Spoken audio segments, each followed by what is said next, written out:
This set of local elections is the first big electoral test for Rishi Sunak since he took office on the 25th of October last year, and so far from the results that we can see coming in, suggests the Tories are in big trouble.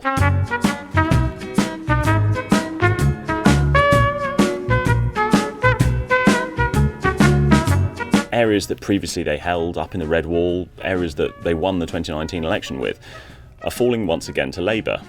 Whereas in the south, in the so-called Blue Wall, it's the Lib Dems that are taking seats off the Conservatives.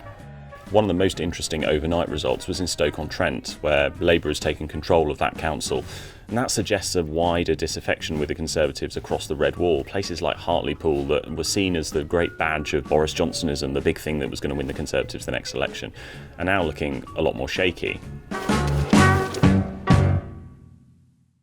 In other areas, like in Medway in Kent, which was a Labour target seat, Labour's also taken control. Thank you, all of you. You've done an absolutely stunning job here. You didn't just get it over the line, you blew the doors off. In an area which was actually pretty Brexit supporting in the past, a place that's voted for UKIP councillors. So it does suggest that some kind of coalition of voters do have some affection for Keir Starmer, whereas Rishi Sunak is more unpopular than ever. For most people, these local elections are not going to make a massive difference to their everyday lives. It's only about a third of council seats in England that are being elected, and unless the councillors change from overall control of one party to another, it probably doesn't affect things like bin collections or schools or roads, the sort of things that people might be voting on. But what it does give us is a broader indication of how the country's feeling about the main three Westminster parties. Conservatives have been quick to point out that the last time these seats were elected, in most cases, was back in 2019, when Jeremy Corbyn was leader of the Labour Party. Now, we know that he was far less popular than Keir Starmer is now, and so Conservatives say, well, this was always going to happen, they were always going to lose these seats. But the question is, did we expect them to lose this many? Polling experts coming out have suggested that the Tories could lose up to 1,000 seats.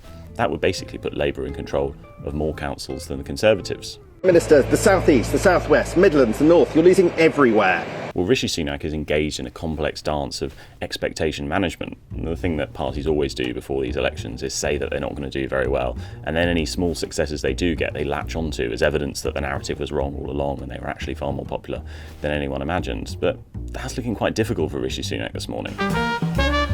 He's in a slightly interesting place in that 6 months ago we thought that any poor performance in the local elections would mean the resurgence of fans of Boris Johnson and calls for Rishi Sunak to stand down.